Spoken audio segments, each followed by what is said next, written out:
Halo semuanya, selamat datang kembali di podcast Rubik, ruang berbagi ilmu bagi karyawan PNM. Di mana kita akan ngobrol santai tapi penuh insight bareng insan PNM. Perkenalkan saya Anggi dan rekan saya. Halo, saya Jasmine. Hari ini kita akan membahas topik yang lagi sering banget diperbincangkan, terutama untuk teman-teman yang udah mulai belajar perencanaan keuangan dan investasi. Yap, tema kita adalah mengenal reksadana. Betul banget, banyak orang yang udah sering banget dengar istilah reksadana, tapi masih bingung sebenarnya apa sih reksadana, gimana cara kerjanya, dan apa cocok buat kita sebagai pemula.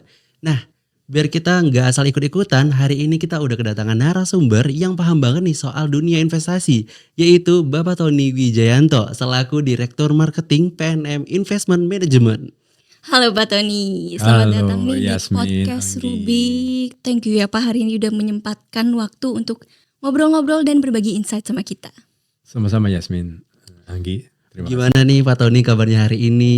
Alhamdulillah baik. Alhamdulillah. Alhamdulillah baik. Baik Pak Tony, sebenarnya kita mau nanya pertanyaan paling dasar dulu Pak Tony. Apa sih yang dimaksud dengan reksadana? Mungkin teman-teman di sana juga kayak mau tahu banyak nih tentang reksadana, tapi belum tahu dasarnya apa gitu Pak Tony. Oke, kita coba bahasa ilmiahnya dulu. Jadi kira-kira reksadana itu kalau diilmiahkan adalah wadah untuk kumpulan dana yang akan diinvestasikan dalam instrumen-instrumen baik pasar uang maupun pasar modal yang dilakukan oleh manajer investasi. Tapi kalau bahasa simpelnya adalah kalau kita berinvestasi sendiri terlalu besar, maka ada wadah yang bisa menampung para individu-individu yang melakukan pengumpulan dana dengan tidak besar. Nah itulah adalah reksadana. Oke Pak, reksadana itu seingat aku ada beberapa jenisnya ya Pak ya? Iya. Nah, itu kalau misalkan nih untuk aku dan Mas Anggi nih yang masih pemula. Nah, itu kira-kira reksadana jenis apa sih yang cocok untuk kita ini? Ya, yang gampang untuk pemula adalah kita mencoba melihat pengetahuan dia tentang kalau dia punya uang, dia mau investasi di mana. Umumnya kalau yang masih awam pasti ingatnya kalau punya uang nabung. Nabung itu adanya di bank. Di bank, nah kalau di bank setara reksadana adalah reksadana pasar uang. Nah bedanya kalau di bank kita nabung sendiri-sendiri, di reksadana pasar uang tabungan yang bahasanya sendiri-sendiri itu digabungkan dengan banyak orang, dikelola dengan lebih baik. Karena kami tahu bahwa kalau kita nabung sendiri pasti nabung kan ekspektasi pertama return. Nah kalau nabung 1.000 pasti returnnya beda dengan nabung 1 miliar. Nah, kalau reksadana itu dari 1.000 itu bisa dikumpulkan jadi 1 miliar. Jadi return yang akan didapat oleh para pemula itu pasti lebih tinggi daripada apa yang dia lakukan secara individual. Itu kira-kira bahasanya. Wow, kok jadi lebih menarik banget ya Mbak Jasmine ya. Reksadana jadi langkah awal yang aman banget buat kita belajar investasi nih ternyata. Betul, ternyata cocok ya untuk kita apalagi bisa dari kecil-kecil ya Pak ya. Betul. Nah, aku pengen tahu nih dibanding instrumen investasi lain di pasar modal, kira-kira apa sih kelebihan reksadana yang paling menonjol gitu Pak? Yang pertama jelas reksadana mengakomodasi yang uangnya tidak terlalu banyak. Kalau Yasmin, Anggi mau langsung beli capital market, beli bond, beli obligasi, pasti nggak ada obligasi harganya 10.000. Nah kalau di reksadana bisa tuh kita ngumpulin 10.000. Dari mulai 10.000 sampai nanti kelipatan-kelipatannya. Nah itulah yang pertama. Jadi sesuai dengan kitohnya bahwa dia wadah untuk mengumpulkan individu pengumpul dana, maka bisa dimulai dari hal kecil. Jadi kita nggak perlu banyak duit besar dulu kalau tetap mau berinvestasi di reksadana. Yang kedua, ilustrasinya tadi sudah saya bicarakan untuk pemula yang di pasar uang. Kalau di pasar uang kelebihannya misalnya, kalau kita nabung duitnya misalnya cuma punya 100 juta, tapi kalau dikumpulin reksadana bisa ngumpulin lebih dari misalnya 10 miliar. Maka return yang didapat di bank yang sama pasti lebih tinggi 10 miliar dibanding 100 juta. Jadi yang pertama itu bisa dikumpulkan dari uang yang tidak sebesar kalau kita individu. Yang kedua returnnya juga pasti lebih besar. Dan yang ketiga reksadana itu kalau kita mulai belajar finansial, kita tahu semua instrumen itu pasti ada komponen pajaknya. Nah kalau reksadana sudah net of tax yang kita terima. Itu kira-kira tiga. Nanti kalau mau tahu lagi kita diskusi. Iya dong, pastinya Pak. Iya. Baik, tapi di sini Pak, pasti ada dong tantangan yang mungkin, menurut Bapak nih, apa tantangan yang paling terbesar gitu dalam, memasarkan produk reksadana di tengah banyaknya pilihan investasi nih? Iya. Oke, jadi kalau ngomongin tantangan pertama itu dijawab dengan saya datang ke sini. Berarti kesimpulannya belum banyak yang mengetahui apa itu reksadana. Betul. Memang reksadana itu belum sepopuler misalnya kita lakukan tabungan, kita beli langsung obligasi dan lain-lain. Itu yang pertama adalah pengetahuan kita tentang reksadana. Nah mungkin dengan podcast ini sedikit banyak orang tahu yang pertama, oh reksadana ternyata sebenarnya sama aja. Cuman dia mengumpulkan individu-individu kecil menjadi besar. Dibanding kita melakukan direct investment yaitu individu sendiri-sendiri. Ya itu tantangan yang pertama adalah mengenalkan masalah literasi. Dia tidak terlalu populer memang karena memang literasi mengenai reksadana itu masih sangat kurang. Itu yang menjadi tantangan. Itu mungkin yang pertama. Yang kedua, orang juga berpikir karena tidak kenal maka tak sayang, maka dia berpikir kalau saya investasi ini ada resikonya apa enggak sih? Setahu saya semua investasi ada risiko. Tapi carilah resiko yang terukur. Makanya tadi pertanyaan pertama Yasmin adalah kalau pemula itu mulai dari mana? Maka dimulai dari yang paling gampang mereka ngerti yaitu pasar uang. Ternyata ada kelebihan pasar uang yang dibungkus oleh reksadana dengan direct kalau kita nabung di bank. Nah itu ya mungkin. Oke, kalau ngomong kepercayaan nih Pak, saya masih penasaran juga nih Pak. Gimana sih caranya perusahaan manajer investasi untuk membangun kepercayaan kepada investor baru gitu Pak? Betul, dan tadi juga kan udah nyebut ya Pak Tony kalau misalkan edukasi itu suatu hal yang penting untuk memasarkan produk reksadana. Nah, kira-kira saat ini nih Pak, edukasi bentuk apa gitu yang paling cocok nih? Oke, jadi yang kita akan jawab edukasi dan gimana kita membangun reputasi. Betul. Kalau reputasi pasti yang jelas ya kayak salesman panci lah ya. Kalau salesman panci jualan panci yang bocor lama-lama orang nggak percaya kan. Betul. Nah berarti seorang manajer investasi diwajibkan punya trust dengan kualitas yang dia berikan. Misalnya katakanlah yang tadi contohnya kalau orang nabung langsung di bank dia dapat bagi hasil atau bunga misalnya X, dia harus membuktikan bahwa dia bisa mendapatkan X plus dengan resiko yang sama. Itu reputasi yang gampang dilihat. Kedua, kita juga bisa lihat manajer investasi yang reputable, nggak punya kasus hukum. Kan kita juga tahu banyak dia melakukan investasi dengan resiko yang besar, dengan janji yang besar, ternyata janji itu tidak bisa dipenuhi. Dan memang kita di manajer investasi tidak boleh memberikan janji. Kita hanya memberikan indikasi. Nah itu juga kelihatan. Jadi yang paling gampang sih memang melihatnya reputasi itu dilihat dari gimana cara dia mengelola investasi itu sesuai dengan ekspektasi ya. Ekspektasi dari hasil yang akan diberikan. Nah tadi Yasmin tanya langkah pertama apa sih? Kalau dulu kuliah langkah pertama baca buku ya. Betul. Sekarang banyak lihat YouTube. Iya Pak. Bisa banyak lihat sosmed. Nah, kembali keinginan itu yang harusnya tumbuh.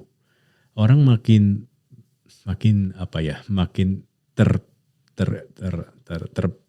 terbaca oleh pendidikan dengan social education yang dia punya, dia juga harus mulai elaborate investasi apa sih yang sebenarnya paling menguntungkan.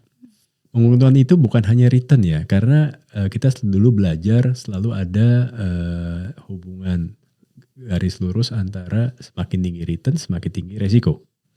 Nah tinggal nanti kita coba melihat appetite kita, resiko appetite kita tuh di sisi yang mana. Itu yang akhirnya bisa membuat kita punya stepping stone mulai berinvestasi. Orang nggak ngerti apa-apa, jangan investasi kripto dulu misalnya. Cara investasi yang paling aman sampai dia punya comfort zone atau comfort evidence yang dia mulai untuk naik kelas ke investasi yang high risk dan high return. Gitu sih Yasmin. Oke, aku penasaran nih Pak, saya penasaran banget. Tadi Bapak bilang kan investment itu sebenarnya nggak boleh memberikan janji gitu ya. Dan harus ada indikasi gitu. Nah, indikasi seperti apa sih Pak maksud yang harus diberikan kepada customer gitu? Ya, misalnya indikasi, contohnya si seorang manajer investasi mau mempromosikan reksadana pasar uangnya. Investornya akan nanya, ini kira-kira returnnya berapa? Nah, sebagai tata kelola atau kode etiknya manajer investasi, dia nggak boleh bilang saya kasih 5% pasti. Kalimat pasti itu yang nggak boleh.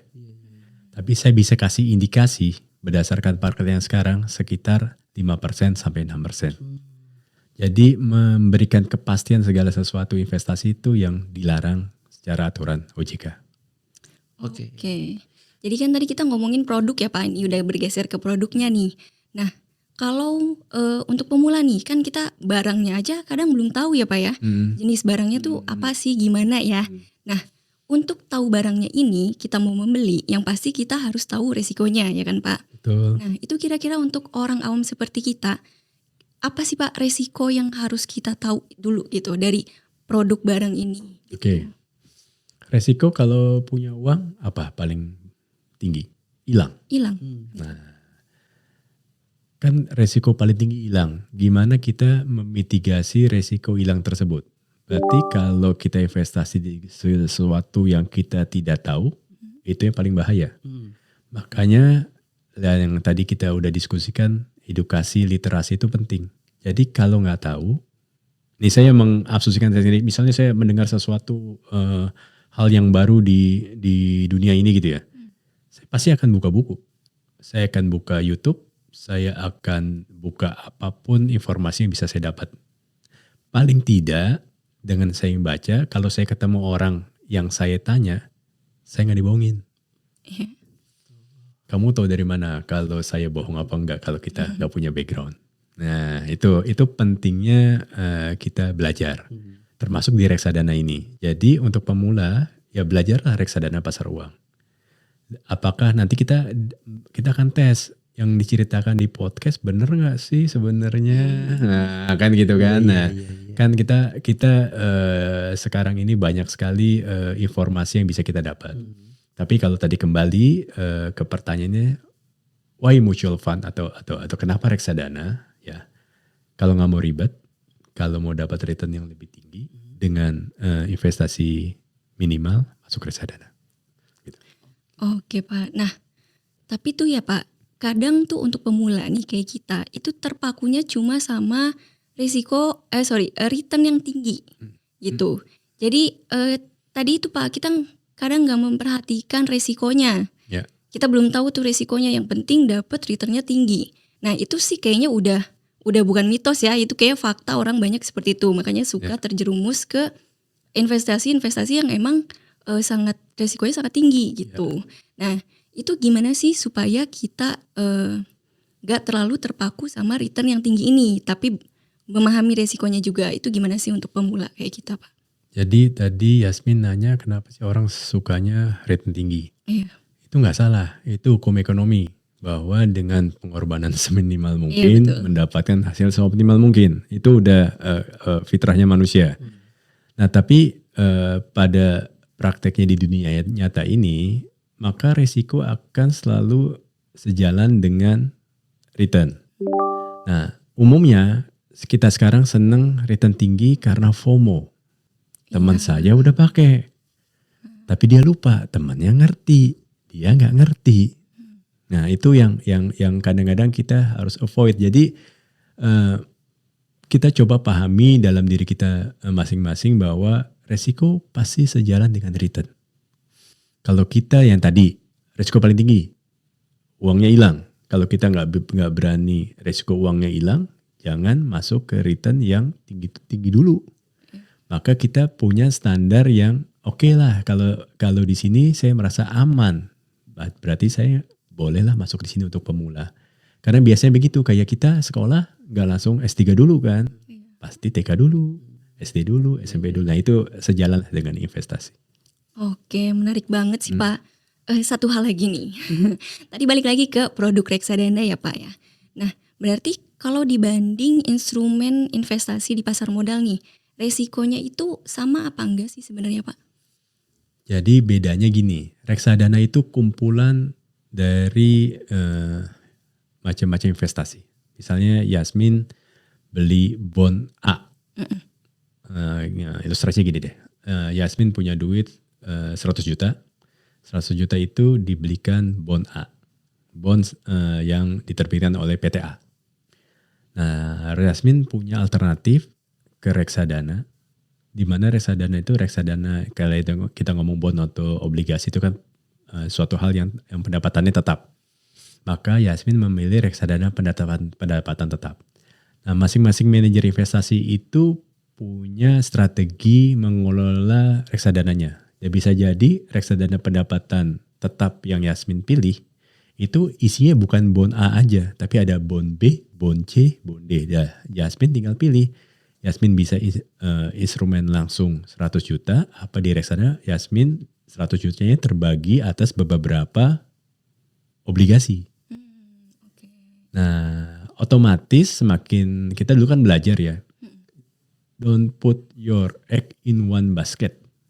Jadi ketika keranjangnya itu rusak, telurnya pecah semua. Iya, itu paling terkenal ya Pak. Ya, itu legendaris lah. Legendaris. Nah, kalau reksadana itu kira-kira banyak basketnya lah. Jadi kalau satu keranjangnya itu pecah, masih ada keranjang-keranjang yang lain yang menyelamatkannya dia. Kira-kira ilustrasi yang gampang lah. Ya bener banget. Nah. Tapi kalau boleh jujur nih Pak, resiko apa yang paling sering diremehkan sebagai pemula gitu?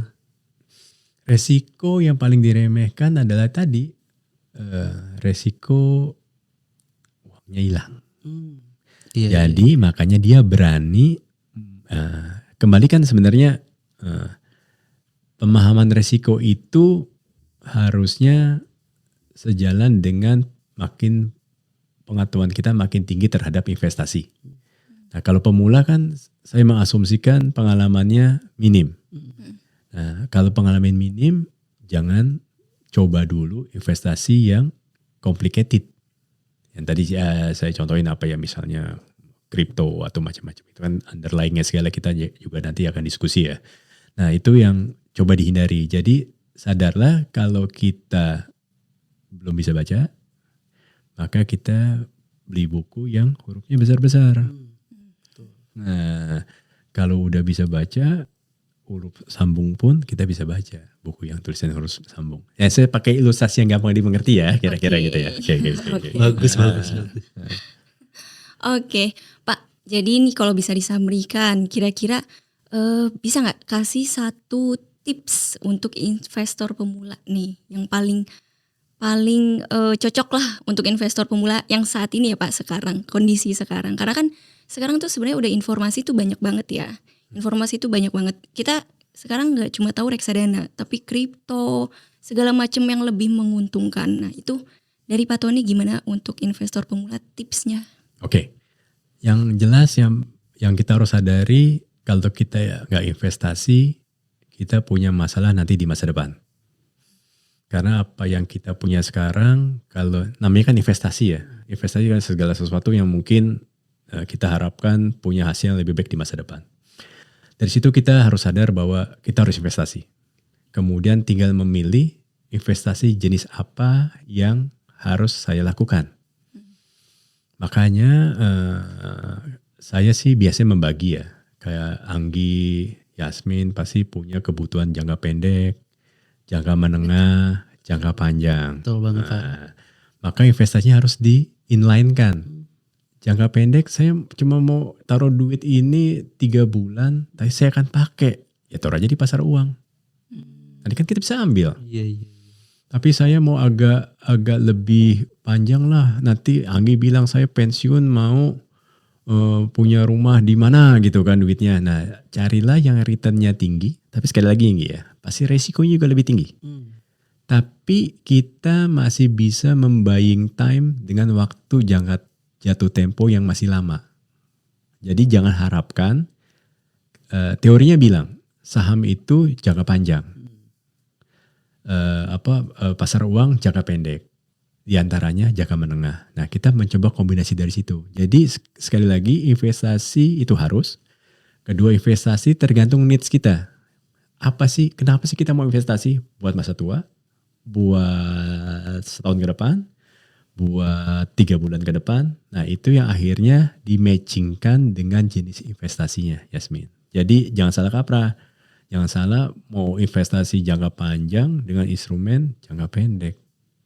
Betul. Oke. Jadi, itu sebenarnya simpel kok. Sesimpel itu. Iya sih. Kalau kita dengar gini kayaknya simpel Simpel banget ya. ya. Padahal orang-orang kayaknya emang wah ternyata berat banget nih untuk Berat investasi banget, ya. apalagi kayak anak muda kayak kita, Pak. Untuk jangka pendek, jangka menengah, jangka panjang pun kan kita kadang belum tahu ya, Mas. Betul.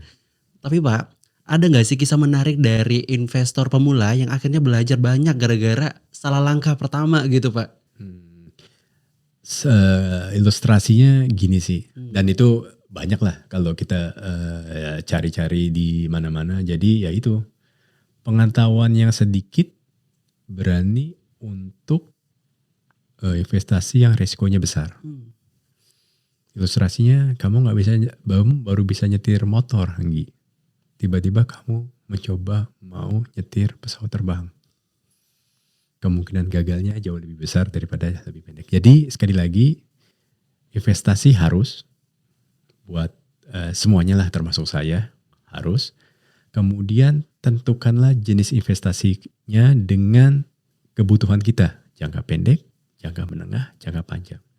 Kemudian setelah itu baru kita mencari investasi apa sih yang cocok untuk kebutuhan jangka pendek saya, jangka panjang saya, jangka menengah saya. Nah itu nanti yang kita coba maintain untuk kelangsungan investasi kita. Banyak kok investasi, tapi ya untuk pemula saya nggak ada salahnya coba reksadana deh. Reksadana pasar uang lah. Coba dulu sama nanti kita bandingkan dengan apa yang ada atau apa yang sekarang kita investasikan di bank langsung. Pasti returnnya lebih tinggi di reksadana pasar uang. Nah nanti udah oke pemula, lanjut ke pendapatan tetap. Lanjut lagi nanti ke saham.